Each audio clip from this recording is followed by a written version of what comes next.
আমার বয়স 4 বছর থাকাকালীন আমার মা আমাদের গ্রামের বাড়ি ছেড়ে আমাদের নানু বাড়ি বরিশাল শহরে চলে আসেন। এর অন্যতম কারণ ছিল গ্রামে ঠিকমতো স্কুল বা পড়াশোনার উন্নত ব্যবস্থা না থাকা। এর আগে আমি বলে রাখি, আমরা 3 ভাই বোন, আমি মেজ, আমার বড় বোন এবং আমার ছোট ভাই। আমরা যেখানে থাকতাম তার কিছুটা সামনে ছিল খাবার পানির টিউবওয়েল, অর্থাৎ খাবার পানি আনতে হলে আমাদের 2 মিনিট এগিয়ে বাসার সামনে কিছুটা বন জঙ্গলে ঘেরা জায়গায় গিয়ে পানি আনতে হতো। এভাবে একদিন সন্ধ্যা হবে হবে এমন একটা মুহূর্তে আম্মু আমাকে নিয়ে পানি আনতে চান। আমি সম্ভবত তখন ক্লাস 3-তে পড়ি। আম্মু সাধারণভাবেই আমাকে পাশে দাঁড় করিয়ে টিউবওয়েল থেকে পানি তুলছিলেন। আগেই বলেছি জায়গাটা একটু বন জঙ্গলে ঘেরা ছিল। কলের সামনেই একটা পুরনো বড়ই গাছ ছিল, যেটায় 12 মাস বড়ই হতো। আমি নিচে বসে বসে বড়ই কুড়াচ্ছিলাম। হঠাৎ মাটি থেকে একটি বড়ই তুলে সামনে তাকাতেই যা দেখি তা হয়তো আমি সারা জীবন স্পষ্ট মনে রাখব। দেখলাম সাদা জুব্বা পরা একজন দাঁড়িওয়ালা লোক মাটি থেকে 2-3 ইঞ্চি উপরে ভেসে ভেসে যাচ্ছেন, এবং লোকটা এত স্বচ্ছ দেখতে মনে হচ্ছিল পানির মতন। তার ভেতর থেকে অপর পাশের সবকিছু দেখা যাচ্ছিল। আমার দিকে লোকটি একবারও তাকায়নি। মনে হচ্ছিল পাশ থেকে কেউ হেঁটে যাচ্ছে আর আমি তাকিয়ে দেখছি। এমন ভাবে তাকিয়েছিলাম যে চোখের পলক ফেলতেই এক নিমিষেই লোকটি গায়েব হয়ে গেল, আর খুঁজে পেলাম না। আম্মুরও পানি উঠানো শেষ হলো। তখন আম্মুকে কিছু না বলে বাসায় চলে আসলাম, কিন্তু সবাইকে পরে বিষয়টি বললে বিষয়টি নিয়ে সবাই খুব হাসাহাসি করে এবং ভুল বলে উড়িয়ে দেয়। কিন্তু আমার তখন এসব সম্পর্কে কোনো ধারণাই ছিল না। তাহলে আমি কেন হঠাৎ সব দেখব, তাও বাস্তবে চোখের সামনে? সবকিছু এত ভুল হয় কিভাবে? আজও আমি জানি না উনি কে ছিলেন। স্বপ্ন এক। আমি কেন জানি অনেকে বাজে স্বপ্ন দেখি সব সময়। বলা যায় আমার সব স্বপ্ন একটি কালো অবয়বকে নিয়ে। আমি বেশ সাহসী প্রকৃতির একটা মেয়ে। আমার এসব বিষয়ে একটু কমই ভয় লাগে। এভাবে একদিন স্বপ্নে দেখছি একটা কালো ছায়া আমাকে একটা গাছের সাথে বেঁধে রেখেছে। চারপাশে ঘুটঘুটে অন্ধকার, কিছুই দেখা যাচ্ছে না, শুধু একটা গাছের সাথে আমি বাঁধা। কালো ছায়াটা আমার সামনে খুব জোরে জোরে চিৎকার করছে আর আমাকে কেন্দ্র করে ঘুরছে। আমাকে ধরার খুব চেষ্টা করছে, কিন্তু পারছে না। আমি জোরে জোরে সূরা আরবি হরফ উচ্চারণ করার চেষ্টা করছি।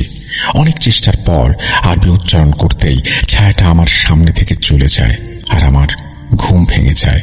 আর আমি উঠে দেখি আমার হাত পা পুরো শরীর ঠান্ডা হয়ে গেছে। কিছুক্ষণ বসে থেকে বাজে স্বপ্ন ভেবে আমি আবার ঘুমিয়ে পড়ি। সব স্বপ্নেই আমি স্পষ্টভাবে বুঝতে পারি সে আমাকে ধরতে বা ক্ষতি করতে চায়, কিন্তু কোনো একটা বাধার জন্য সে আমাকে কখনো স্পর্শ করতে পারে না। ঘটনা 2। অনেক দিন একই স্বপ্ন দেখতে দেখতে আমি তেমন আর বিষয়গুলোকে পাত্তা দেই না। বাসায় বললেও সবাই মনের ভুল ভেবে উড়িয়ে দেয়। বাসায় আর বলা হয় না, আমি একাই ঘুমাই।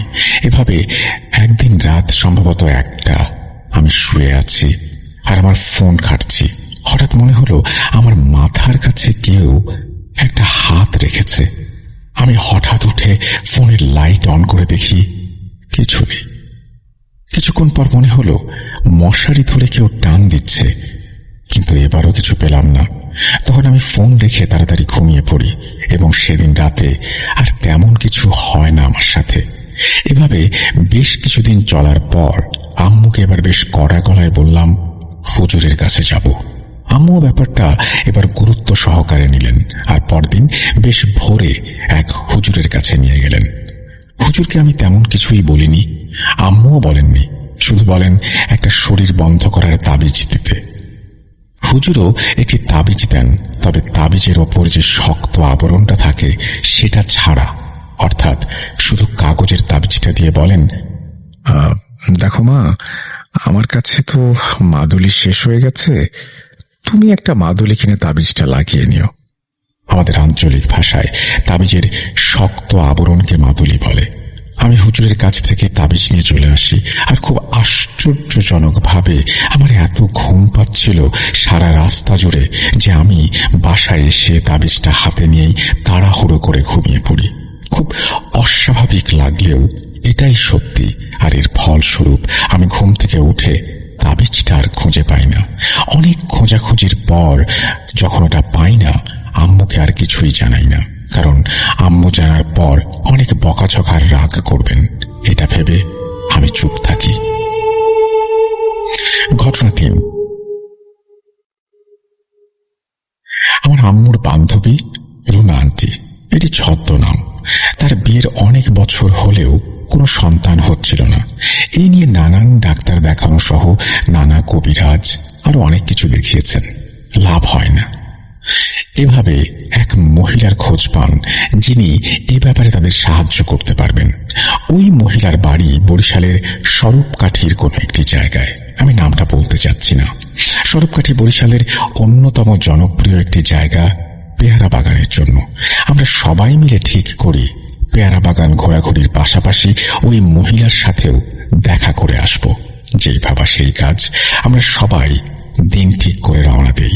এর আগে বলে রাখি, আমার খালামণির বাসাও স্বরূপকাঠি, আর ওই মহিলার খোঁজ আমার খালামণিই দিয়েছিলেন। এভাবে পেয়ারা বাগান ঘোরার পর খালামণির বাসায় আমরা সবাই যাই। যাওয়ার কিছুক্ষণ পর মহিলাটি আসেন। কোনো কথা ছাড়াই আমাদের সামনে বসেন। বিড়বিড় করে কিছু একটা পরে নিজের শাড়ির ঘোমটা দিয়ে মুখ ঢেকে দুলতে থাকেন, আর কিছু একটা পড়তে থাকেন ফিসফিস করে। এভাবে 2-3 মিনিট দোলার পর সামনে গিয়ে রোগীকে অর্থাৎ আন্টিকে বসতে বলেন। আন্টি বসার পর আন্টির নামে সব তথ্য উনি দিতে থাকেন, যেটা আসলেই অবাক করাচ্ছিল। কিন্তু আন্টির কোনো সমস্যা নেই বলে ভালো ডাক্তার দেখাতে বলেন মহিলাটি। এরপর আম্মু আমাকে বসতে বলেন, আর আমিও বসে পড়ি। তখন মহিলাটি বলেন, আছে, খারাপ জিনিস আছে, ধরতে চায় তোকে, ক্ষতি করতে চায় কিন্তু পারবে না, কখনো পারবে না, কারণ ভালো জিনিসও আছে। উনি জিন এমন ধরনের কোন শব্দ উচ্চারণ না করে জিনিস বলেছিলেন, যেটা কিছুটা অস্পষ্ট ছিল আমার কাছে, তাই আমি ওনার কথা তেমন একটা গুরুত্ব দেইনি। আন্দাজে বলেছে এটাই আমি ধরে নেই। তবে কিছুদিন এই বিষয়টি নিয়ে ভেবে আমি দেখলাম, আসলে নিজেকে প্রশ্ন করলাম, উনি তো আমাকে চেনেন না কোনোভাবেই, এত আন্দাজে কিভাবে বলতে পারেন, আর এত নির্দিষ্ট তথ্য বা কিভাবে দিতে পারেন। এরপর আর এগুলো নিয়ে তেমন কিছু ভাবা হয় না, তেমন একটা সমস্যাও হয় না। স্বপ্ন 2। এসবের পর আমি মাসে সপ্তাহে ওই অবয়বটাকে দেখতাম স্বপ্নে। কখনো কখনো স্বপ্নগুলো হতো ভয়ঙ্কর, কখনো কখনো মনেও থাকতো না। এভাবেই স্বাভাবিক পর্যায়ে সবকিছু চলছিল বা চলছে। তবে আরেকদিন রাতে দেখি এক হাড় হিম করা স্বপ্ন। আমি কোনো এক জায়গায় এসেছি, তবে জায়গাটা আমার চেনা না। চারপাশে গাছপালা আর ধান ক্ষেতের মতো একটা জায়গা। সন্ধ্যা হওয়ার আগ মুহূর্তে যেমন চারপাশ অন্ধকার হয়ে যায়, সব দেখা যায় ঠিক তেমন একটা পরিবেশ। কোথাও কেউ নেই, চারিদিকে নিস্তব্ধতায় ঘেরা। হঠাৎ শুনতে পাচ্ছি একটা বাচ্চার কান্নার আওয়াজ। কান্নার আওয়াজ ধরে খুঁজতে খুঁজতে গিয়ে দেখি 5-6 মাসের একটা বাচ্চা কান্না করছে। আমি বাচ্চাটাকে কোলে নিতে দেখি সামনে একটা বড় গাছ, আর গাছের নিচে আমার আম্মু আর আপু বসা। নামাজের রুকুতে যেভাবে আমরা বসি ঠিক সেভাবে, তবে তাদের চেহারা দেখা যাচ্ছে না, শুধু বোঝা যাচ্ছে বসে আছে। আমি তখন বললাম, বাচ্চাটা এত কান্না করছে, তোমরা একটু কোলে নাও। এটা বলতে বলতে আমি তাদের দুজনের মাঝখানে এসে পড়ি। বসার পর আমি বুঝতে পারলাম এরা আমার আম্মু বা আপু নন।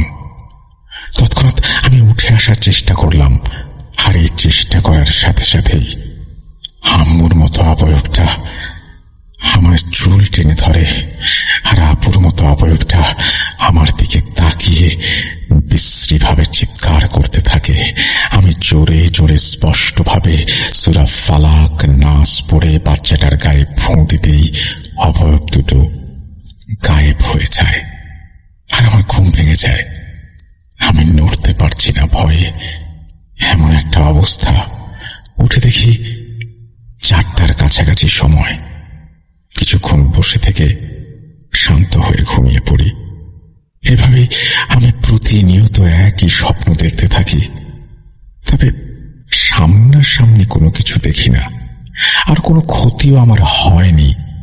তবে অস্বাভাবিকভাবে আমার চোখের নিচে কালো দাগ, সবকিছু ভুলে যাওয়া, বিনা কারণে কান্না বা মন খারাপ থাকা, এগুলো আমাকে ভয়ঙ্কর ভাবে ঘিরে ধরেছে।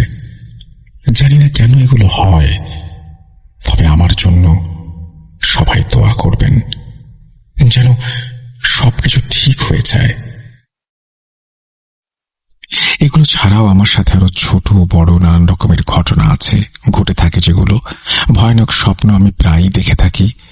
তার সব ঘটনা একদিন লিখে পাঠাবো না হয়। যদি এই ঘটনা সবার কাছে ভালো লাগে তাহলে আবারও পাঠাবো। এই বলেই তিনি তার ঘটনা শেষ করেছেন। আমি বলবো যে যারা আসলেই চান যে তিনি আরো ঘটনা পাঠান, তারা দয়া করে একটু কমেন্ট সেকশনে লিখবেন যে আপনারা এই ধরনের ঘটনা বা তার ঘটনা আরো চান, তাহলে উনি জেনে যাবেন।